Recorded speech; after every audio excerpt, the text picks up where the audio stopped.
Dear fellow recruiters,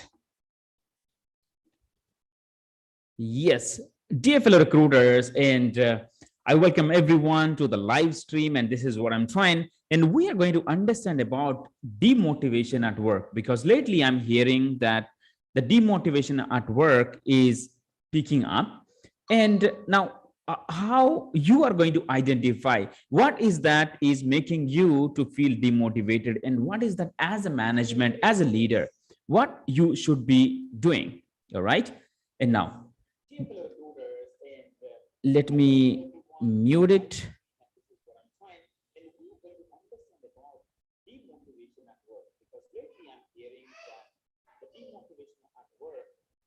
Yes, now I think we're good. I was getting YouTube sound back. Yes, so let's move ahead and understand here. What is that you first notice in your behavior? All right. And it is how it goes. Let me explain you about, as an individual, what is that we should focus, and as an leader, as a manager, what is that we should be doing to mitigate that. First thing, if something you see in your behavior changes, that is about timing issues, meaning the person who is not being punctual to the work. If the person starts the work and comes to office but starts the work pretty late, that is one of the signs of demotivation. And to take you more on that, let me tell you what exactly makes someone to go into this sort of behavior. The first thing we need to understand is, if we do not have a trust in the management decision, that is where this demotivation comes. If there is no recognition at work, demotivation comes. If there are the targets which are overwhelming, which are not legitimate, or which are like which burdens the human being, and its over expectation with the limited resources, that causes demotivation. And if there is no recognition, there is no plan ahead, or you ended up in a place where there is a lot of micromanagement with internal politics. Now, if that is happening somewhere and you experience these behaviors, now you need to understand that that is causing you to feel demotivated without you knowing, and that is started affecting in your day-to-day life and work.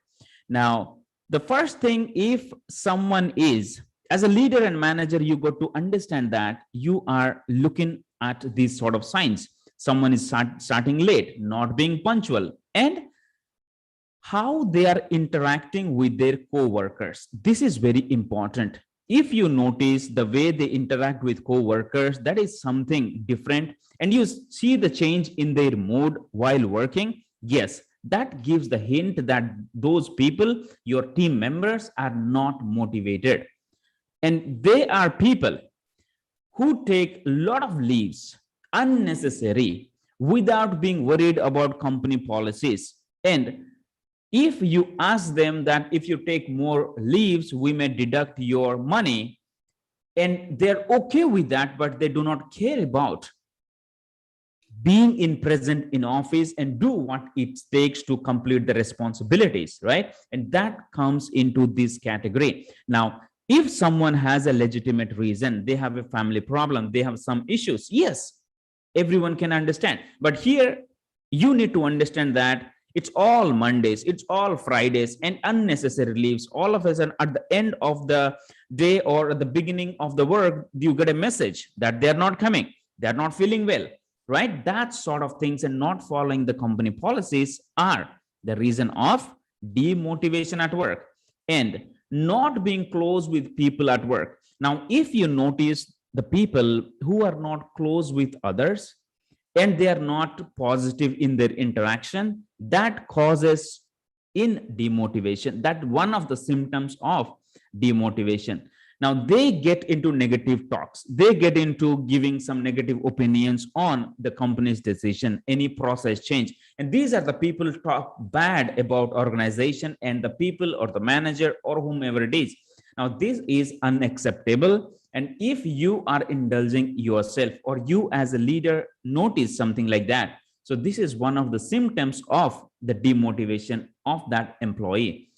Not being involved in meetings, meaning you are someone, you are the person who is not being interactive in meetings, not being suggestive, and there is no life when you take yourself to that interaction. All right. So that could be a reason of demotivation. Maybe your work culture is bad. Maybe there is the employees are feeling bored about what they are doing. You are not able to give some sort of encouragement to the people, and they do not know why they are working there. Maybe when they started the work, they thought that they're going to make a life in there, they're going to build a career, but now when understood that something is not really working, and now that is showing as a demotivation. Now you need to understand as a leader and manager that how you can mitigate that issue. All right. And the another problem, the symptom of demotivation is those employees do only the things, what is the thing that, yes, this is what I do, like a bare minimum. If I have to do one submission per day, that's it. Two submission per day, that's it. I have to come on time, go on time, there is no problem on that one. But still, when there is another responsibility is given, they are reluctant to accept that. Now these are the behaviors, these are the behaviors of demotivation. Now you as a leader, what you should be focusing on? First thing you should be focusing on, you should know your each and every team member. Without knowing the individual, you cannot help them to understand why they exist in that company in the first place. How would you do it? You got to have a continuous interactions. You need to understand about their personal interest. You need to know the reasons what they want to achieve, and is that they're working in a right cause. Do they know your company's vision? Are their involvement is really helping them get what they really want? Now those are the things you need to understand by involving with a real genuine feeling to help your employees. That should be the first thing you got to do. That's what the bigger organization do. They know their people. The people are someone who help the company grow. If you as a leader manager do not have time to understand your people, then definitely it is suggested that you should be taking a leadership lesson or course where you learn about people management and leadership. Why? Because this is not the skill that comes by birth. It is a learned skills. All right. And now most of the people, they leave companies because of bad managers. They like the company, they like everything, but the people they report, they don't like. Meaning the way of the manager's attitude, the way they talk, maybe they show the frustration, or they want to showcase that who is the boss. I tell you, listen. So that kind of attitude translates into demotivation at work. And then what happens? The person leaves. So if you don't want to lose a best performer or good employees, then you got to focus on knowing more about your people. Then you need to be respectful, and you should be giving the clarity and be supportive. On what side? Meaning what exactly they are doing, what is the company's plan, and as a team how they are helping the company to grow. You got to be transparent enough so that those people feel connected and involved. That's the one thing everyone requires. Everyone wants to feel connected. Everyone wants to be involved in the bigger decisions, because they spend their valuable time at work and they wanted to give something back. They want to be recognized. So that's what you should be doing. That support, you give some respect to what they do, and clarity or transparency. That is what required when you speak to the people. Now, goals and feedback. As a manager, as a leader, when is the last time that you pulled your team asking their personal goals, personal achievements, aspirations, and are they working towards that? If you are able to get them to know what they want in their life and you are helping them to get there, by default they help you and your company to get where you want. That's what is primary. And feedback is something that I really suggest. Asking continuous feedback, that as a team what we can improve better, and giving them the feedback what they can improve better. All right, in that way the individual feels as if, yes, people are there to care for me, and that is the one thing makes them to be obedient and respect on you as well as on the organization. Recognition, so it cannot go without said, but recognition on every small things. We might be expecting, and we have a target of reaching 100 placements a year, or you have a bigger target of achieving a project. So now 1,000 miles starts with a one step at a time, small steps. So now if you fail to recognize your team or team member at the initial stage, then it's very difficult that they reach there. All right, so everyone wants recognition in every step. So it is you as your responsibility as a leader and a manager that recognize their everyday's efforts and go just pat on their back and tell them that because of you we could able to do it. Just go ahead and prove yourself that yes, you deserve more. And now this gonna give the boost and pull those people out of their comfort zone and make them do and give their best what they have not done so far. Because this is one of the things as a human being we always expect to be recognized, right? Acknowledge challenges.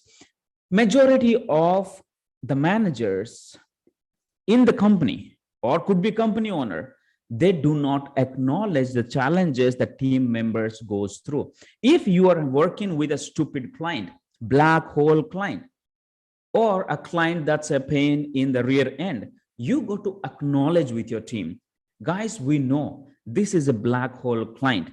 I know that your submissions may not get into interview, but there is a reason why we do it. Explain it properly. And it is not that as a manager or an owner or a leader, you give that to the people to their head and make them listen. The primary thing what you need to understand is you got to open your ears to listen to the challenges your team is going and acknowledge. We understand that you are going through it. You are not lying. We agree. When you do that, your team do not need you a bigger decision from your end that you are going to solve a bigger problem for them or you are going to change the world overnight. They just want to relieve their heart's pain, the emotions that something is not working, and we want someone to listen. The moment you hear, open your ears without any judgment, just acknowledging that, yes, I understand, I get it. You will be surprised how your team is going to perform after that. All right, but it needs patience. You got to upgrade your workspace. We call ourselves as a multi-million dollars companies, MNC, so and so. And if your team member is sitting on a broken chair and there is a vending machine that is not working, the water filter that is been broken, now this is what I'm talking about. Give them an environment where they should feel that, yes, I'm coming to work and I'm proud of where I'm working.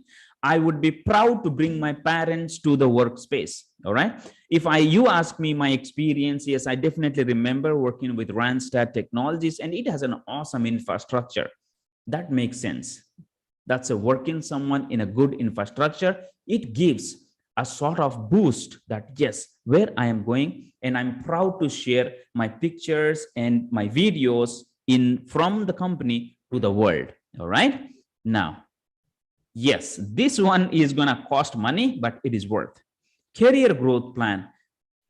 Majority of the people leave the company because they do not have any sort of idea of where they are leading to. Because every day we do the same thing, and same thing without knowing how much salary hike I'm going to get, what is the promotion ladder I'm going to climb, or where exactly I end up. So once you interact with the people, if you know your people well and you know their aspirations and goals, then you can clearly explain that if you want to go there, you got to do these things. Now there is a clarity in what they do and what you expect.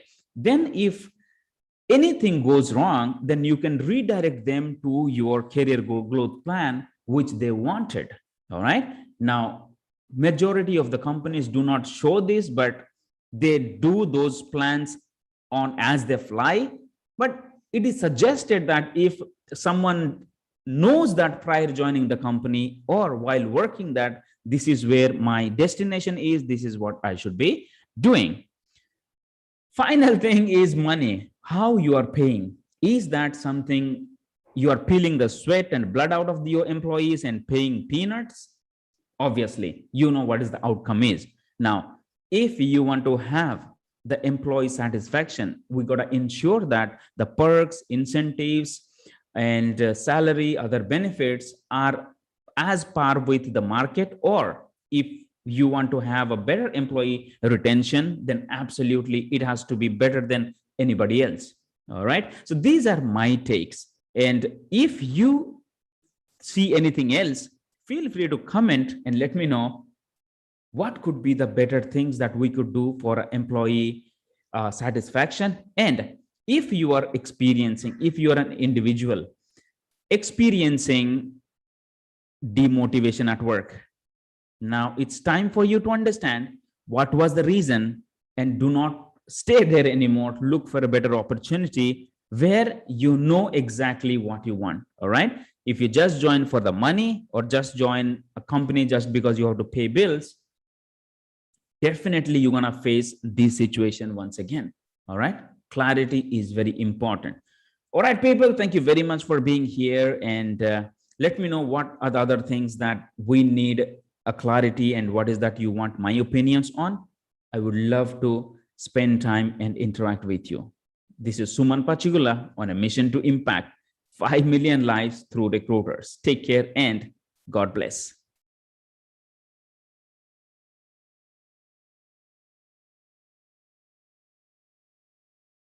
All right.